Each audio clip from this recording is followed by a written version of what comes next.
the will to power or something? Is that working? Yeah. There we go. Okay. Oh, slow go? Yep. We have to leave at 4:45. We'll be done. Yeah, we'll be done by then. I gotta get going too. So, okay, we're talking about the. Does it look like it's good? Okay, so this first part's mostly for the people that watch this online. Again, what you need to do for the review session is take notes on the video, put down like times on the left. So right now you can write start of the video on the left and then write down talk about the description of what to do for the test. Notes, and then a minute in you could talk about format of the tester. But on the left hand side of your page, write down like the time, and then on the right, like in the bulk of the page, write down what I talk about. Make sure you turn that in the day of the test. Okay? Got to be handwritten. So for everybody else, and for the people watching at home as well, the test format-wise, since this is 6 chapters instead of 5 chapters, it's going to be 60 matching questions instead of 50, 10 per chapter, and then there'll be 40 multiple choice questions. So there's more matching this time, less multiple choice. The matching section, as always, has to do with defining terms, basically. So it's chapter 11, this test is on chapter 11 through 16. Chapter 11 is on race and ethnicity. Chapter 12 is on economics and politics. 13 is on family and religion. 14 is education, healthcare, and medicine. 15 is demographics or population patterns. And then 16 is social change.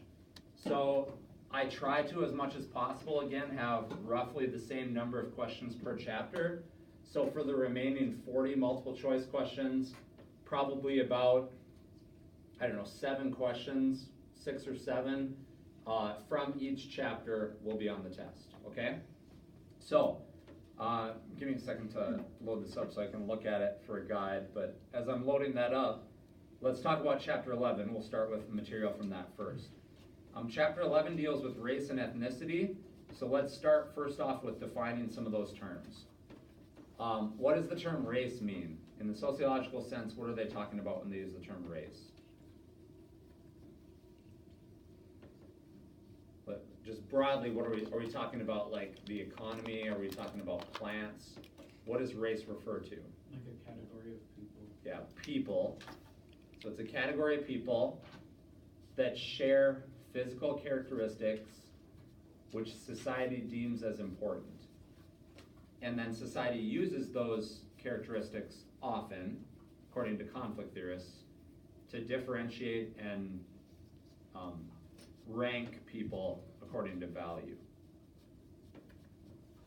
So race, again, is a socially constructed category based upon physical characteristics that society deems important.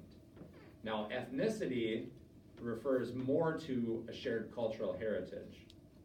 So remember the nature-nurture discussion we've been having over and over again? Race is more based on nature, or based more on biology, whereas ethnicity is based more on nurture or culture.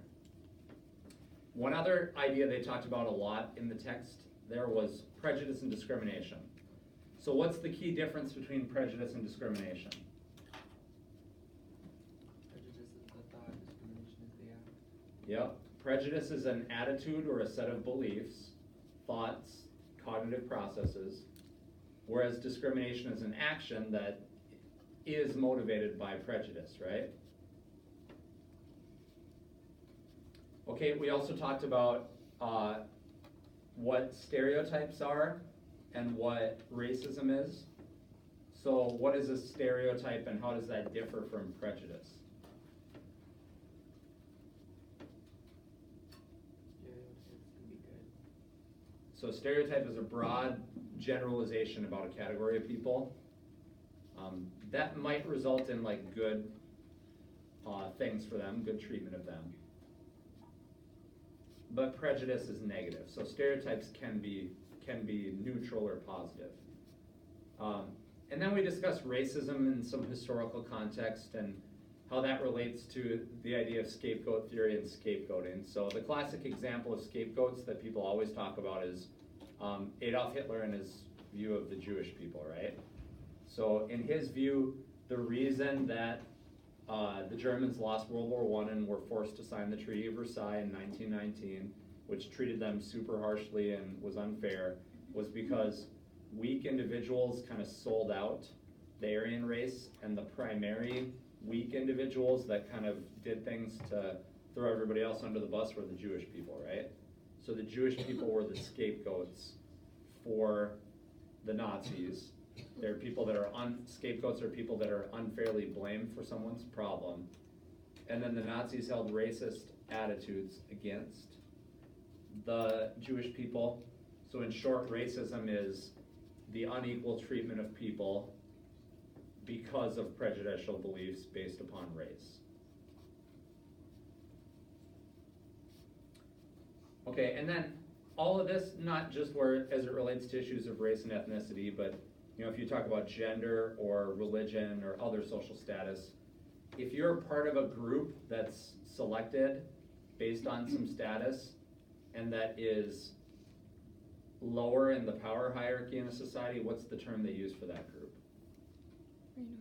A minority, yep. So when you discuss the idea of a minority in the sociological sense, often that group is a statistical minority, but it doesn't always have to be, right? So the two examples that I often give historically are, like if you looked somewhere in Georgia in the South in 1858, right before the Civil War starts, right? Civil War actually starts in, what is it, the Battle of Fort Sumter in April of 1861 is the first battle. But so you go like a year before that, somewhere in Georgia in the South, there were more African Americans in a county than there were white people, right? Just in terms of sheer numbers. But the white people held the power. So the African Americans were the minority. What's the other example I gave in class? I often use the same two examples. In like world history, what's the other example?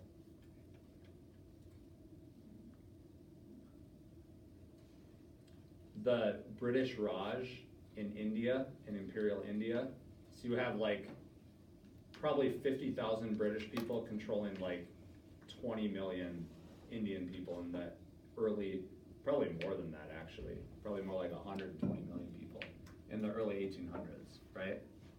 So the British people had the power, but from a statistical standpoint, even though they were the minority from a statistical standpoint, from a sociological standpoint, the Indian people would be the minority. Because the key variable to look at again is power, not numbers, okay? All right, let's move on to chapter 12 in a nutshell. Chapter 12 talked about economics and politics. One of the things that we looked at was views on where, well, like first of all, what is power? And then how do people get power, right? So let's define power first, right? Max Weber, Weber spelled with a W, is one of the main theorists that discussed power. And in his view, he thought that power, Durkheim discussed this also, but power was identified as the ability to accomplish your goals, even if other people resist you, right? So like, I actually thought this shirt was kind of funny, and whether or not you're a fan of this person or not, I think you could think the shirt is funny. I saw a Lego shirt. It's like a Lego character that's got big red tie and a blue suit and like overdone hair building a Lego wall. And who's that supposed to represent? Trump, right? So Trump right now, actually later tonight, is going to give a speech that will be on TV, and the Democrat response will be on TV, where he's going to argue about the necessity, in his view, to build a wall to help secure the southern border, right? If you follow that on the news, what is he talking about doing now to kind of circumvent the Democrats? What's he talking about doing? A lot of you are smiling like, I don't watch the news, right? It's like putting us in a state of emergency. Yeah, there's some type of powers where, and again, some of this will get in the courts if he tries to do this, I'm sure. But in certain states of emergency, the executive, being the leader of the armed forces and the chief commanding officer, the commanding in chief, right, has broad powers in those instances. So he's thinking about using those powers to declare a state of emergency and build the wall.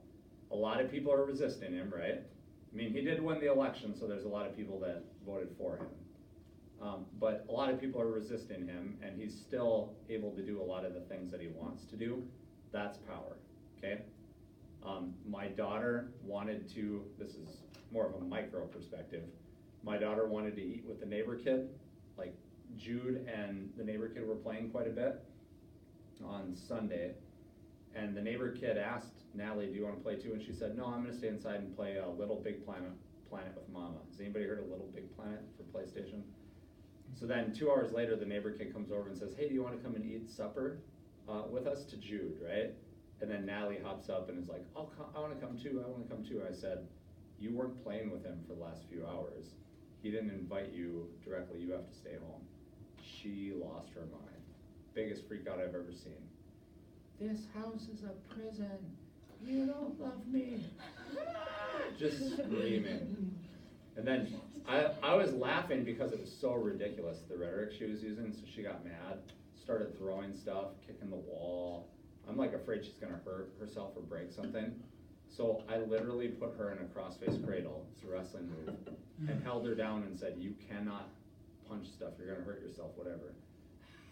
Just screaming, okay?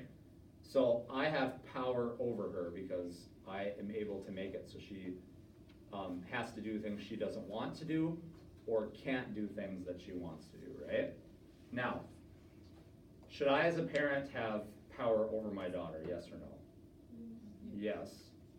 Since it's viewed that it's acceptable that I have power over her, what's that called? Authority, yep. So authority is power that people have over other people, or that groups have over other groups, that's perceived as legitimate, not coercive. And the key word there in many instances is perception, right? Especially from an SI perspective. So back to the example of Trump, right? About half the country thinks that Trump should have power, and about half the country thinks Trump shouldn't have power, right? So about half the country thinks, from a technical sense, from a sociological sense, that Trump has authority. About half the country thinks he doesn't. One of the newly elected Democratic House members proposed a constitutional amendment actually to do what? Anybody see that? To do away with the Electoral College, to make the presidential election be based solely off the popular vote, okay? So they're trying to work against the power or authority that President Trump has. Okay, so let's talk about views of authority, right? In the text, they talked about 3 bases of authority, or 3 bases of power. What were those?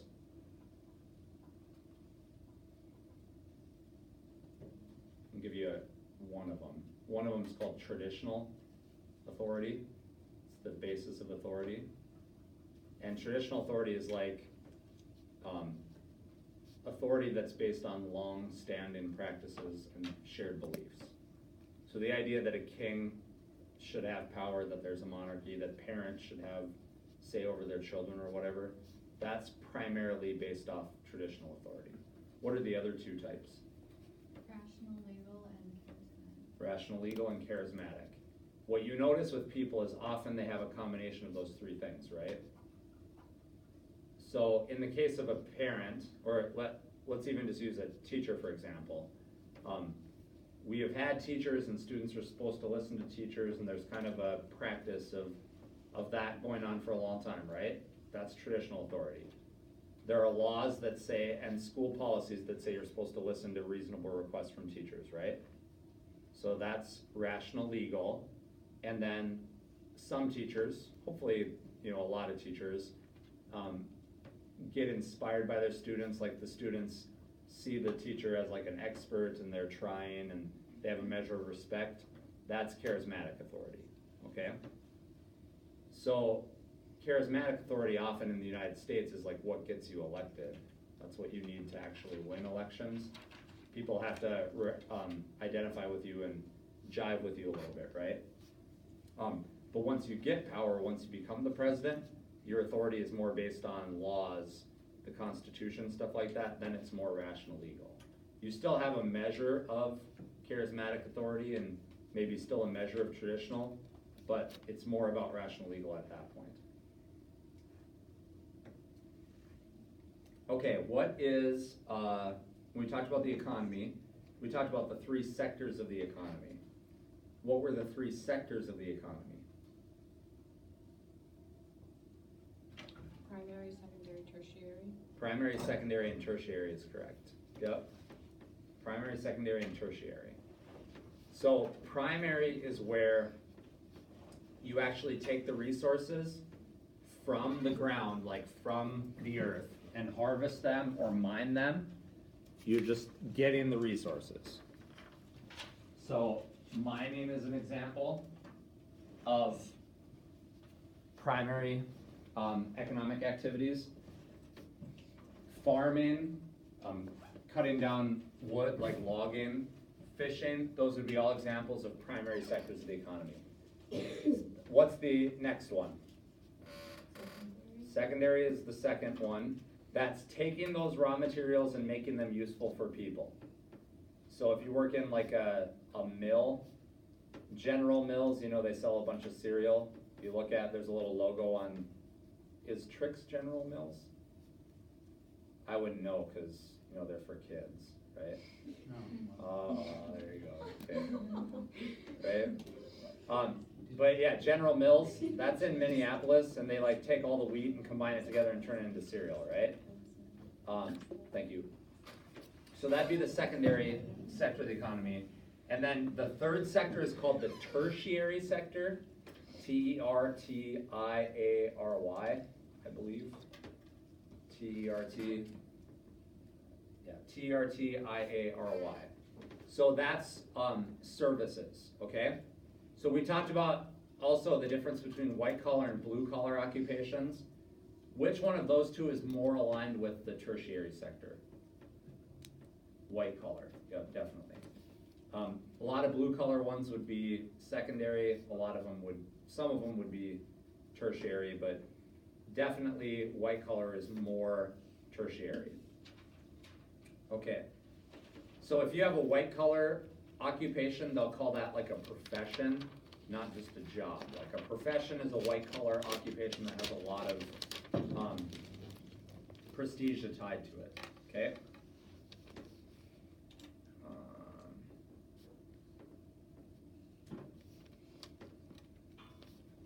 Okay, what are like things that are large sectors of society or social life that are designed to accomplish goals?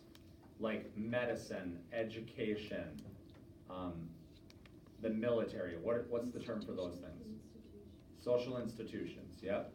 So they're large spheres of social life that are designed to meet human needs. And then the last thing I guess I'll talk about for now for chapter 12 is like, where does power come from? Like, what models can we use to try to understand how power is divided, okay? So if you have an analysis of politics that sees power as spread among a bunch of different groups that compete, but they all have like a little bit of it, that's called the pluralist model.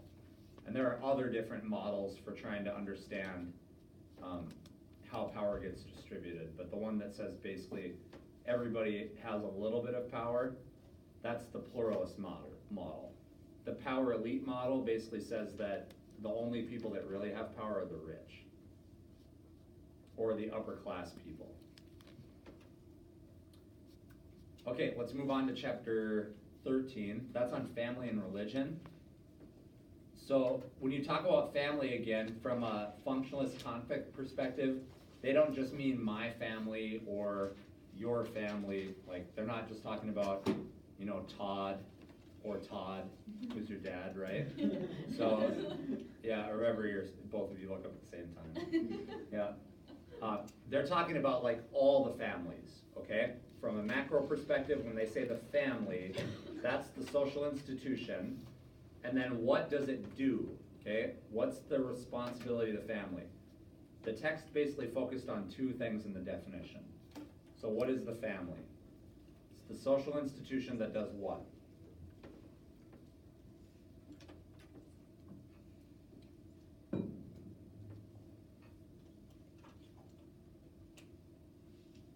unites people together, right? Into cooperative groups to provide support. And then what else does it do?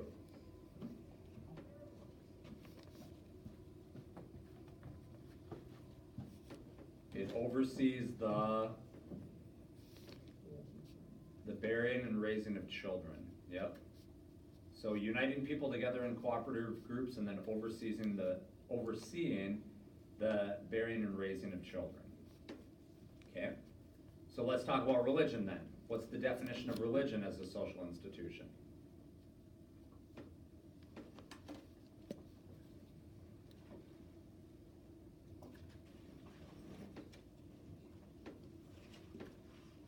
Again, religion is a social institution that does what? What does it do?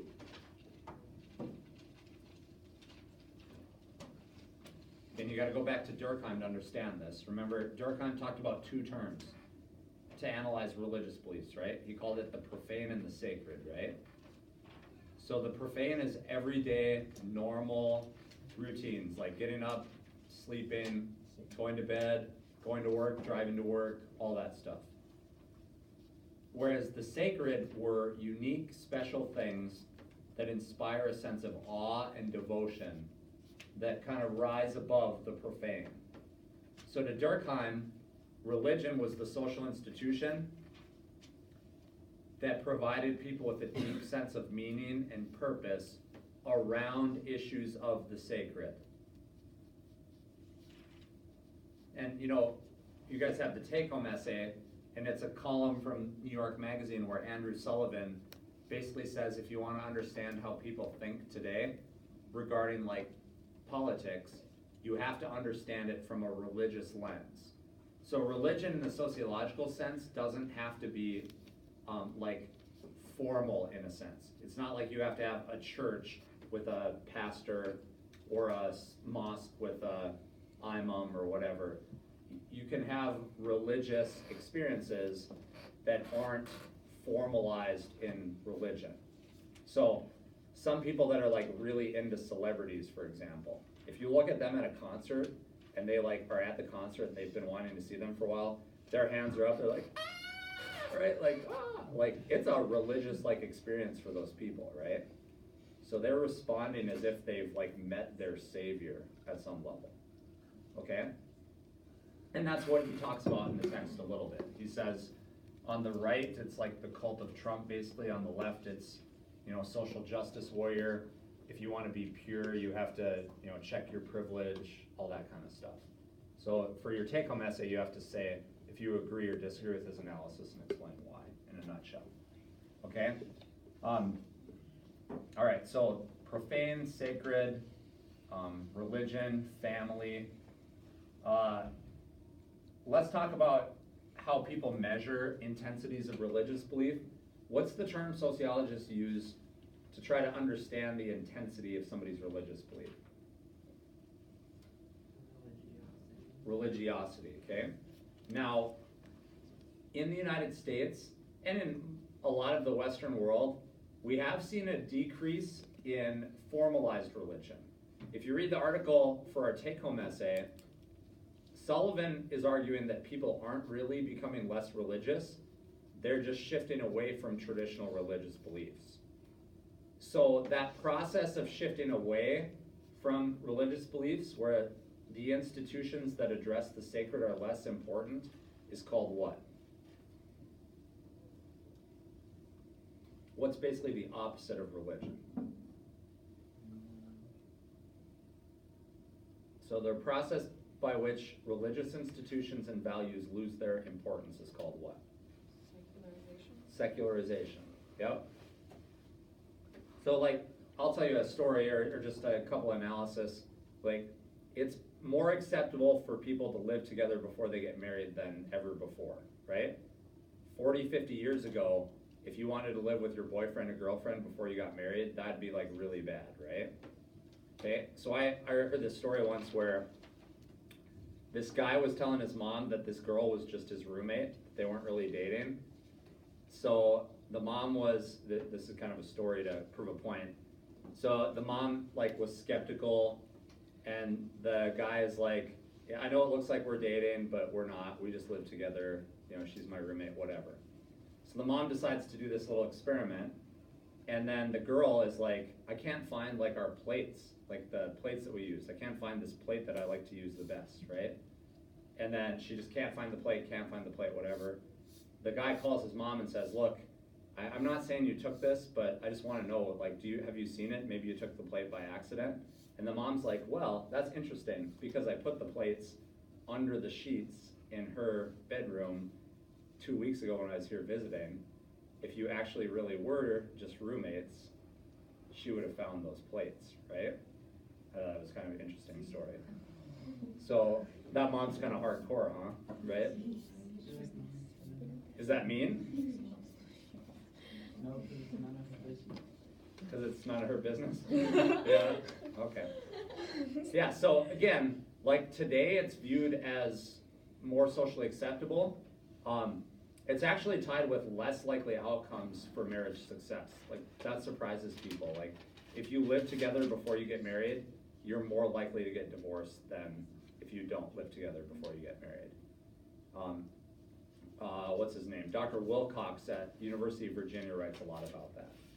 So anyways, that decline of like religious reasoning and religiosity, that's called secularization. What is, in the sociological sense, if you engage in a repetitive pattern that's built around the sacred, what is that called? It's called a religious what?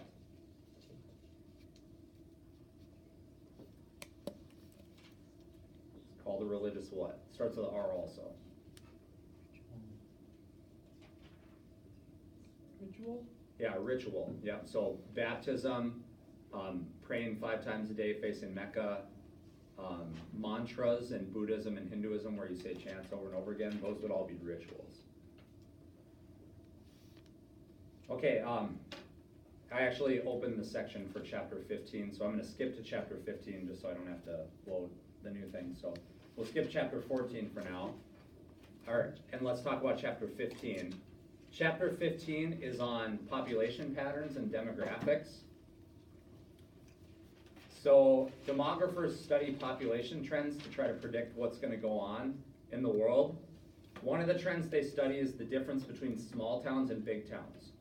What's the term that geographers, statisticians, demographers use to talk about the difference between small towns and big towns? Like what are small areas called and what are big areas called? Both words have 5 letters in them. Rural and urban. So which one of those two is small? Rural, and then the bigger ones are urban. So suburban then would be like you have a central city. So let's take Minneapolis or St. Paul, the Twin Cities. Suburban would be like St. Michael, Albertville, Plymouth, Wayzata. They're like the smaller. They're still pretty big, but they're smaller than the central city, right? So West Fargo had been like a suburb for Fargo for a long time. Although some projections say West Fargo might get bigger than Fargo, because Fargo's kind of stuck, they can't expand. They're stuck between Minnesota and West Fargo, right? Whereas we can expand in a lot of different directions. So understanding that rural and urban distinction will help you. So ever since the industrialization, there's been a tendency for people to leave small towns and go to big towns. What's that called? Immigration. Yeah, more specific than immigration though. Immigration's a term that's on here, and migration, but what's the term specifically for people moving from small towns to big towns? Urbanization, yep. And is that something that just goes on in like developed countries, or where is that happening? It's happening pretty much everywhere, right? So then sociologists, again, demography is the study of populations and statistics. They'll use age-sex pyramids to try to understand that, where at the base of the pyramid you have the youngest people, and at the top you have the older people. So you can see differences in age-sex pyramids based on the type of country you're looking at, right? In countries that are poorer, that haven't industrialized yet, the base tends to be really big. They tend to go like this, right? So there's a few questions where it actually shows you an age-sex pyramid, and then it says, what type of country do you think this is? and then you have to select from some options, right? So like literally when you take the quiz on Schoology, it'll show you a picture of an age-sex pyramid, and you have to analyze it a little bit. Okay, so what they're studying in part is mortality and fertility rates. What are the differences between, or what is the difference between mortality and fertility rates?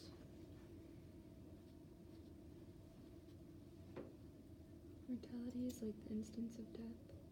Okay. Yeah, mortality is when people die. And then what's fertility? How many people is born in a Yeah. year? Birth rates, exactly. Yep.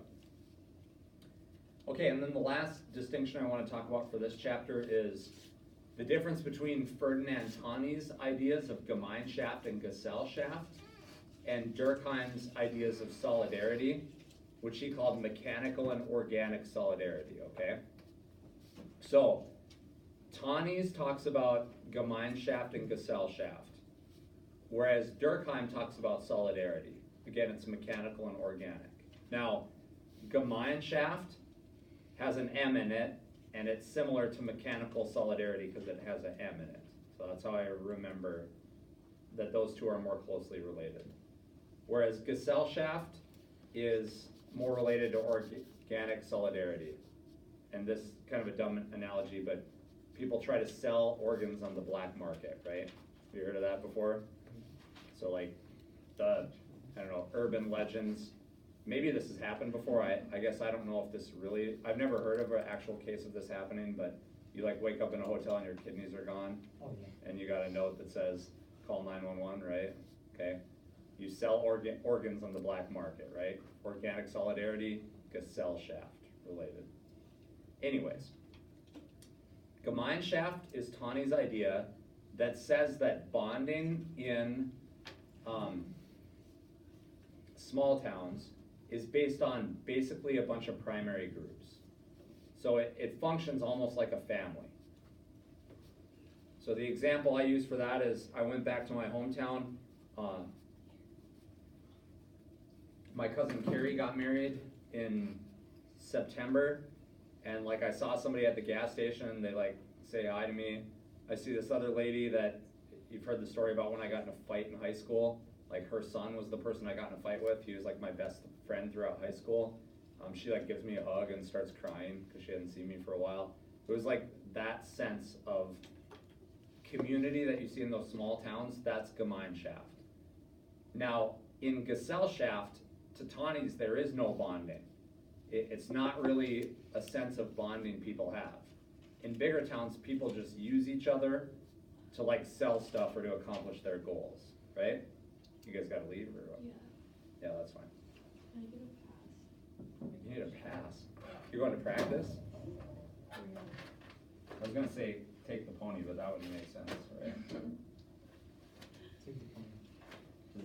Are you the only one that's leaving? Me too. Okay. Can I write one pass for you to use that? Yeah. Okay.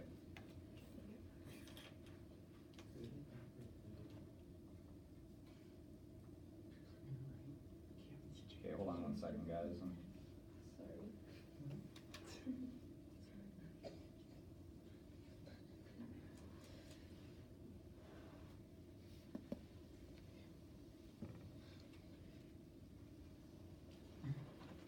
There you go. Thank you. Okay, so to Tani's in Gesellschaft, you don't really have bonding. Like people don't really care about each other. They just use each other to like do what they want to do, right? So I don't really care about the store owner, but he has a product to sell to me, so I'm gonna buy it from him, right? So if I gotta go to a different store owner, then kinda I have to, that's fine. Now, Durkheim, in his ideas of mechanical and organic solidarity, thought that there still was bonding. So even in organic solidarity, which is similar to Gesellschaft, there's still a sense of bonding, but it's different. So mechanical solidarity is almost identical to Gemeinschaft. It's like Durkheim's view of that bonding people experience in my town, in a small town, in a community. Whereas in organic solidarity, you have mutual dependence on other people. So Like, I like the custodian here. I rely on him to help me, he relies on me to like teach the kids, right? So it's different than a family, but there's still a measure of bonding that results from reliance on each other. Okay, so let me close this window and then shift to next chapter.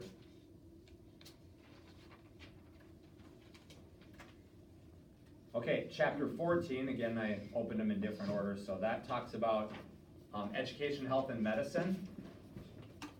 So let's define education again as a social institution. Remember, functionalists talk about what's the purpose of something. That's the reasoning behind it. What is the function, right? So, from a functionalist perspective, what does education do? What's it for? It's the social institution that does what?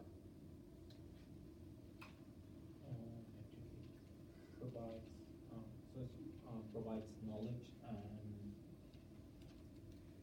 Skills they need. skills. Yep. And socialization.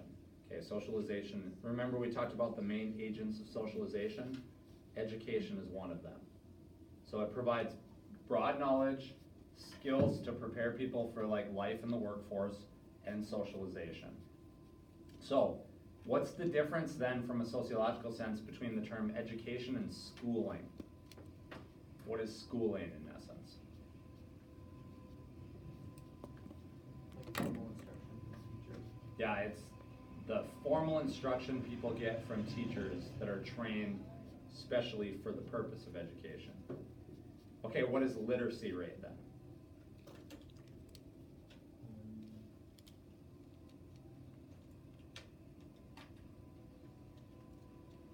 If you're literate, what does it mean? I think, I don't know if I'm right, I think it's how much, like, you know, how like the amount of people that know how to read and write. Yep. Yeah, so if you can't read or write, you're illiterate, right? And then another term they use is you're functionally illiterate. So that means you might be able to read or write at some level, but not well enough to like operate in society. So, like, if you took my daughter right now and made her an adult, she'd probably be functionally illiterate, right? She can still read pretty well. She reads above grade level, so she's definitely doing well for her age, but she hasn't developed enough background to function in society, right? So some people, you know, try to approach education or schooling in different ways. So what are programs in schooling where they take people and group them into different educational programs, often based on their performance level? What's that called? Tracking, yep. So they do that more in Europe. Like, in a lot of European countries, you take like really hard tests when you're like 15 years old. And then if you do well on those tests, you get into like the college track. But if you don't do that well on those tests, then you get into like a different track, right? So like, a lot of students, like here in the United States, you're a senior, you have to take like econ, or you have to take so many math classes. You wouldn't be doing that in a lot of European countries unless you're in the college track, right? So the people that wanted to do like blue collar work would be taking a ton of like plumbing classes or whatever, right? But they wouldn't be doing algebra. Is that a good idea? Or? There's a trade-off. I mean, there's some pros and cons, right? Yeah. Go ahead. So that means like if you were interested like in health career, you won't take like anything related to algebra or something like that, but you will take math relating to health careers. Yeah, again, it depends by country because the education systems are very diverse. And the other thing I would say is health careers usually are careers that require like a formal 4-year college occupation, so they would be in the college track. So mostly it's blue collar occupations, so if you want to go to school to be an electrician, they're like, we don't care if you know how to do algebra or how to understand like philosophy or whatever, like you don't have to take that stuff, but you're gonna take a bunch of classes related to blue collar occupations. So that's not as common in the States. In the States, it's like everybody kind of takes the same thing. Okay, so that's one program, tracking. What is it where you can use like a ticket, give it to a school, and then the tax money would follow the student with that ticket? Yeah, that's vouchers. That's a type of school choice. You remember I wrote on the board other examples of school choice? What are some other examples of school choice we discussed? Charter schools. Charter schools. So those are schools that are, public but don't have the same expectations. Their rules are a little different. And then another example was magnet schools. Magnets. Yeah, and magnets are schools that are built around a specific theme. So they might have like the music magnet or the STEM magnet or whatever. Okay, so let's shift to talking about medicine and healthcare then. So when you talk about medicine, medicine is like the social institution that focuses on fighting disease, whereas health is the like measure of how good people are in society, like physically, medically, mentally, like health measures all of that, right? Whereas medicine is the institutions, or I should say are the institutions that help to keep people healthy. So understanding that distinction will help you to answer a few questions. We talked a little bit about epidemiology. So social epidemiology is the studying of the spread of disease to try to help treat it. An example of that would be, I worked for vector control in the summers. Anybody know what vector control is? So they spray for mosquitoes or they treat water for mosquito larvae. So if you've ever seen the little S10 trucks that have a sprayer in the back, they drive around like when mosquitoes are most active, so it's right after sundown. And then they sound kind of like a lawnmower and they spray a little mist. Has anybody seen that in the summer? Yeah. It's funny when I would drive those, like, there would always be like two types of people, right? There's the people that are like, thank you, you're killing the mosquitoes. And they like run outside, they're like, yes. Remember we drove by this one time, some guys were sitting around a bonfire having a few beverages. They literally like run towards our vehicle, like cheering each other and like slamming beers and like celebrating that we're driving through it. Like, that's probably not the healthiest thing, but whatever. So there's that person, and then the other type of person does what? Runs inside. Yeah, they think we're like spraying Ebola or something. So I remember this mom, like her kids are outside playing, they're like, run inside! And they run like we're some serial killer that's gonna kidnap. They're like grabbing their kids by the shirt collar, like sprinting inside. I'm like, it's not that bad. I wouldn't like stand behind it and like breathe it in, but it's been proven to be safe in small quantities, right? And a lot of you are like, we understand why you're so crazy now, right? But hey, you know who else used to work for mosquito control? BAME. That makes So, yeah, BAME actually had a gun pulled on him one time when he was working. Because you go in like industrial areas and you look for standing water and treat for stuff, like north of the, where those big fuel tanks are, just north of here? Yeah. Okay, like the industrial area up there, there's a lot of, he had somebody pull a gun on him once. If you're in his class, you'll have to ask him about that. Yeah, that would freak me out. You don't want to know that story? I want to, but I don't have one as a Oh yeah. Anybody have BAME now? Nobody? Okay. Well, anyways, ask him, tell him Slocum wanted to have him tell you the story about when he had a gun pulled on him. Okay, so what's the expected behavior of somebody that is ill called? Sick role, yeah. Remember status and role, the distinction? Okay, I think that's pretty good there.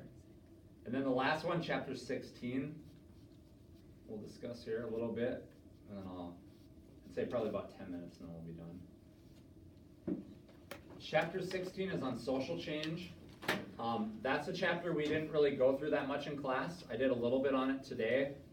Some of the students in one class basically said, let's not do notes, we want time to work.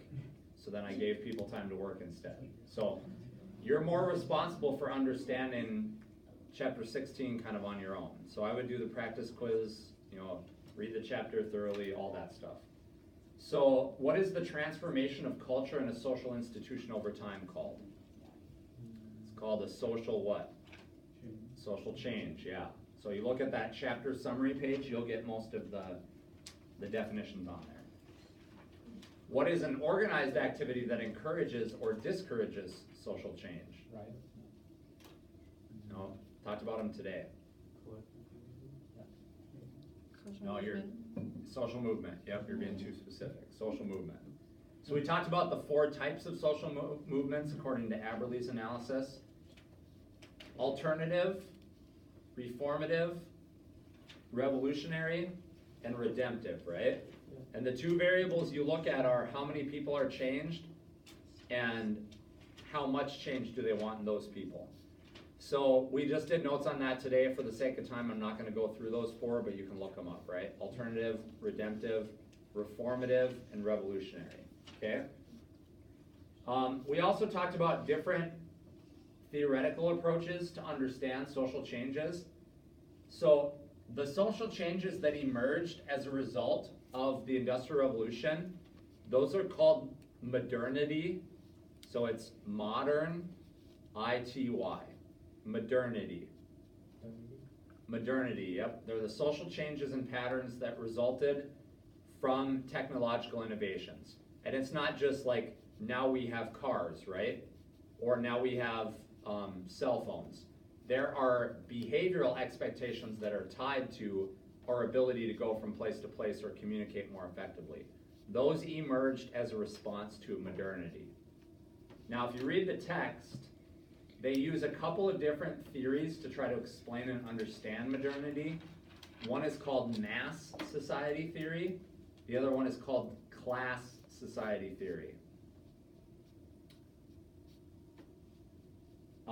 In mass society, basically mass society theory says that society changes so rapidly and it's getting so big that people start to develop a sense of alienation, and it's hard for them to establish a sense of identity. You're just a citizen of a real big city. You know, if you like quit going to work or didn't really live there, nobody would really notice, right? That mass society theory focuses on how it's very difficult for individuals to establish personal identities, okay? Class society focuses more on the inequalities that emerged out of modernity. So social class, you know, the hierarchy and ranking of people. Class society tries to understand modernity by looking at how that leads to new forms of social classes, okay? Custodian? No. Random student? Okay, all right. Okay, so one thing that emerged because of industrialization and modernity that Durkheim pointed out, it's called anomie. So it's A-N-O-M-I-E, anomie. It means normlessness. So that nami word in there is a foreign language word that means norm, and the prefix a in front of something means without, right? Yep. So atheist means without divine being, right? If you're, in biology they talk about asexual reproduction, right? It's organisms that can reproduce like without a partner, okay? So anomie is without norms. So it's Durkheim's term for a condition in which society does not have strong moral guidance for individuals because of the industrialization that emerged. Another thing that, if you look at chapter 16, a lot of it is about the Industrial Revolution. So one thing that happened as a result of that is the same random person. No. Do you know who they are or not? No. Freshman's probably. Okay. I don't know. All right. So, anyways, I totally forgot. Oh, division of labor. So, people have jobs that are much more specialized and much more like in a certain lane than they used to be. That division of labor, that specialized economic activities, is one consequence of the Industrial Revolution. Now, another thing that sociologists will study, they actually have classes on this. I took a class on this in college, actually. They study mass events that affect a whole bunch of people that are often outside of people's control, that lead to drastic social change. What do they call those events? Starts with a D. Disasters, yep. So I took sociology of disaster in college. So like the flooding that took place in '97 here, and then almost took place really bad again in 2007, led to us generating a ton of tax revenue to try to build the FM diversion, right? That's gonna cost like, what's the cost on it now, like $5 billion or something? That's what they're talking about. It's gonna cost a lot of money to build. So that was the response to the disaster. Sometimes these are man-made, sometimes these are just like hurricanes or whatever, right? Okay, so let's talk about a few other things here a little bit. We talked about the Bogardus social distance scale. Remember where it listed like Italians, Mexicans, Arabs,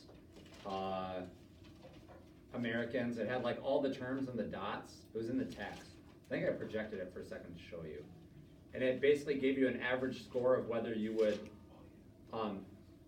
accept somebody as a relative by marriage, a close friend, all that stuff, right? What's the tendency in the world as a whole? Are people becoming less accepting of others or more accepting? More accepting, yep.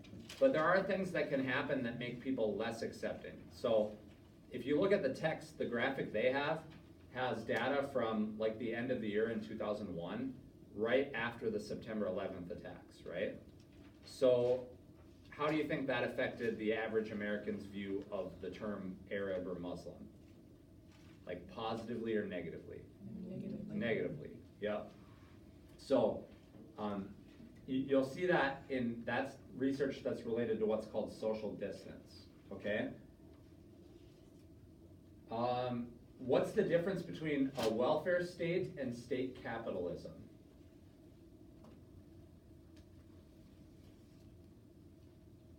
And then what's the difference between capitalism and socialism? We didn't talk about that either. Which economic system values individual decisions, individual risk, individual goals, individual ownership? Capitalism. Which one values collective goals, collective ownership, collective risk? Socialism, yep. Which economic system performs better?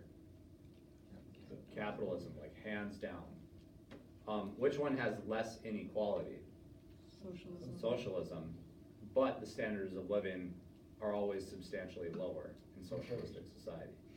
Now, one of the arguments I presented is that you never have a purely capitalist society or a purely socialistic society, right? Yeah.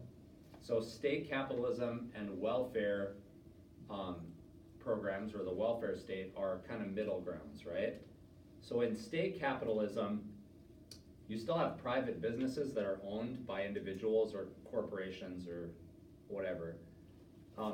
But the government closely works with them and regulates them. In welfare states, you still have private ownership of property and individual decision making, but there's a whole bunch of safety nets in place to help people should something catastrophic happen.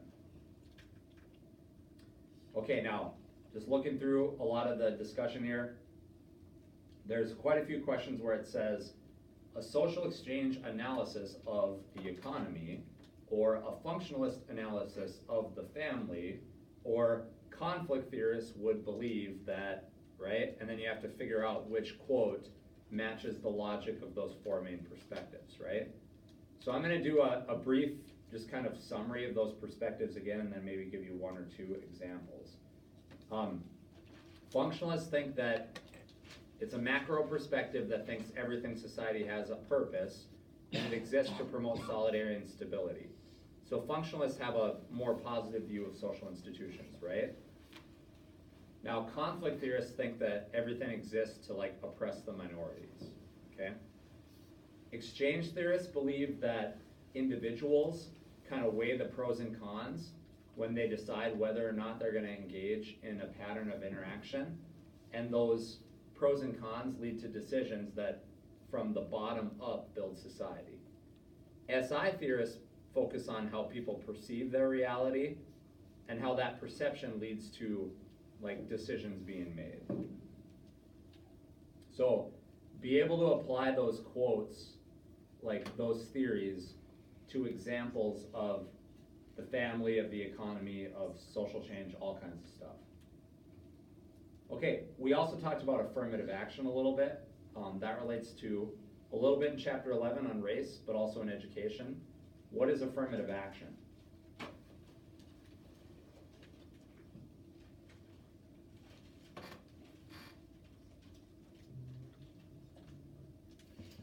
What is affirmative action?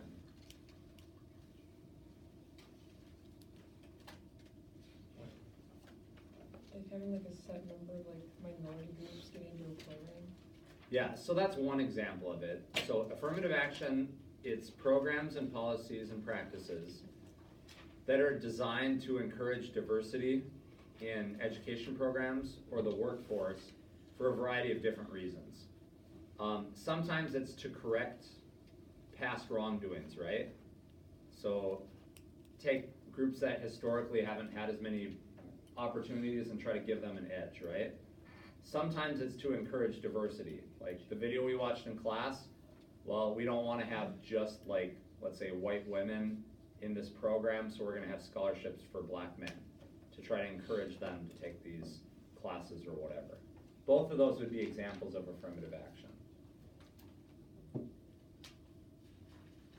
Okay, in the United States, what's the largest religion? More specific? Catholic. Well, Baptist is the largest, but what's the broader Protestant? Yep. In Canada, what's the main religion? Christianity, again, what type? Roman Catholicism. Yep. What's the difference between a church and a cult? Cult in March spring. Yeah, social integration and acceptance, right? So if you tell, if you're talking to your friend, you're like, hey, what are you gonna do now? And you're like, oh, I've got a thing at my church tonight. It's like, oh, okay. And then if you say, oh, I got a thing at my cult tonight, right? Your friend would be like, what? Right? So yeah, social integration, okay?